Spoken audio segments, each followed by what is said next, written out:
Last season जब आप हैदराबाद का नाम लेते तो सबके मन में जो है वो एक डर बना दिया था। हैदराबाद की बल्लेबाजी ने ट्रेविस हेड और अभिषेक शर्मा ने जिस तरीके से पिछले सीजन में बल्लेबाजी की, हर गेंदबाज के मन में यही थिंकिंग थी कि भाई किसकी पिटाई होगी, कि मेरी पिटाई ना हो जाए। क्योंकि हैदराबाद पिछले सीज़न, लास्ट सीज़न जिस तरीके की परफॉर्मेंस थी वो कहीं भी नहीं दिखती है। क्योंकि पिछले सीज़न में जो चूक हुई थी हैदराबाद से, क्या चूक इस सीज़न वो चूक निकल सकती है। क्योंकि पिछले सीज़न में जो आईपीएल की ट्रॉफी हैदराबाद के हाथ से सिर्फ एक कदम दूर रह गई थी, वरना हैदराबाद भी आईपीएल का चैंपियंस बन जाता। क्या इस season Abhishek Sharma, Travis Head, Heinrich Klaasen क्या वो खिताब दिला पाएंगे?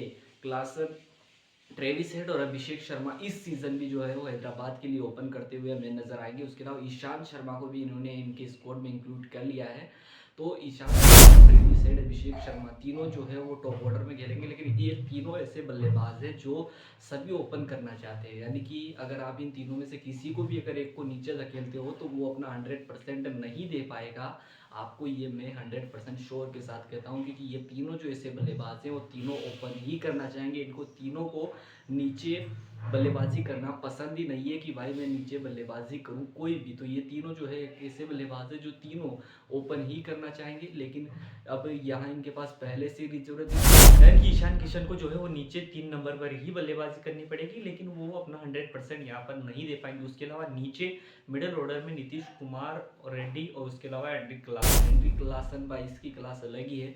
क्लासन एक अलग ही लेवल का प्लेयर है, कमाल का खिलाड़ी है क्लासन। वो फाइनल में भी हमें दिखा था, वो क्लासन ने वहाँ भी अपनी छाप छोड़ी थी। अगर दक्षिण अफ्रीका वो क्लासन का विकेट नहीं होता तो 100% दक्षिण अफ्रीका जो है वो फाइनल मैच जीता। और स्लोअर वन गेंद पर क्लासन का विकेट गिरा था और मैन ऑफ द मैच जो थे वो क्लासन ही बनते। जिस ताबड़तोड़ तरीके से क्लासन ने फाइनल में बल्लेबाजी की थी और पिछले सीजन आईपीएल में भी उन्होंने किस तरीके से बल्लेबाजी की वो किसी से छुपा हुआ नहीं है। तो क्लासन की क्लास हैदराबाद के लिए वो बहुत ही अलग है और वो ताबड़तोड़ ही खेलते हैं, उसी अंदाज से खेलते हैं।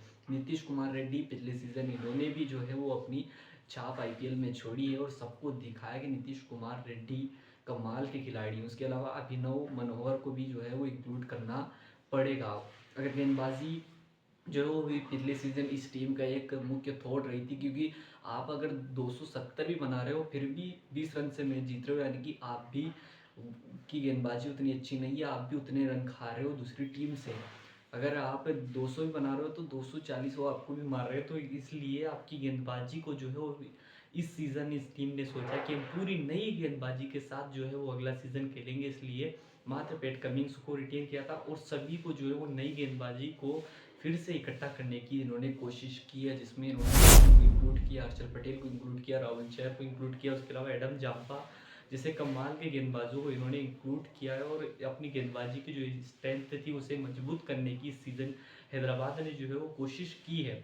वो लग भी रहा है कि इनकी जो गेंदबाजी है वो पिछले सीज़न से इस सीज़न जो है वो बेटर है।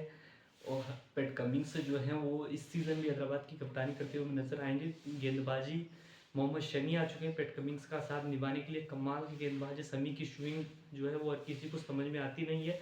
वर्ल्ड कप में भी हमने वो देखा था। हर्षल पटेल भी आ चुके हैं, राहुल चहर एक मिस्ट्री स्पिनर, और एडम जाम्बा को कहीं ना कहीं आपको 11 में ऐड करना पड़ेगा। क्योंकि आपके पास राहुल चहर अकेला एक जो है वो स्पिनर होगा, तो एडम जाम्बा को भी आपको ऐड करना पड़ेगा। क्योंकि अभिषेक शर्मा और ट्रेविस हेड उस क्वालिटी के स्पिनर नहीं है। तो एडम जाम्बा को आपको कहीं ना कहीं आपकी प्लेइंग 11 में खिलाना पड़ेगा।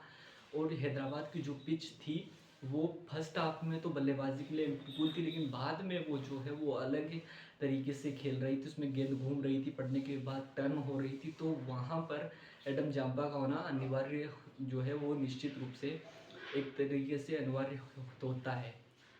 हैदराबाद की पिछले सीजन की जो पिच थी उस पर बल्लेबाजों ने खूब रन लूटे थे और कमाल की बल्लेबाजी की थी।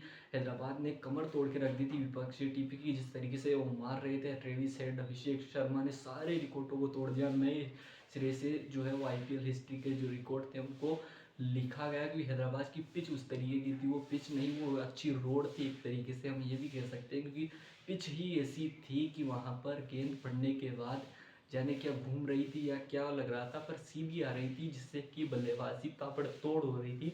जो कि हमें हैदराबाद ने तो किया ही, साथ ही जो दूसरी टीम होती थी उस टीम ने भी वो ऐसी बल्लेबाजी जो हैदराबाद की पिच पर करके दिखाई है। हैदराबाद की टीम इस सीज़न पिछले सीज़न से ज़्यादा बेटर है। बल्लेबाजी में इस टीम की बहुत गहराई है और गेंदबाजी को भी जो अच्छे खासा इस टीम ने इस सीज़न ज़्यादा इंक्लूड करने की कोशिश की है। तो हैदराबाद की जो टीम है वो पिछले सीज़न जिस चैंपियन के लिए नहीं जीत पाई थी, वो इस सीज़न वो क्या कर सकती है। हैदराबाद 2025 के आईपीएल के लिए पूरी तरीके से रेडी लग रही है। इस सीज़न ये टीम जो है वो एक अलग ही अंदाज में खेलेगी, क्योंकि गेंदबाजी भी इस सीज़न मजबूत की है, बल्लेबाजी पिछले सीज़न से ही बहुत अच्छी थी। धन्यवाद।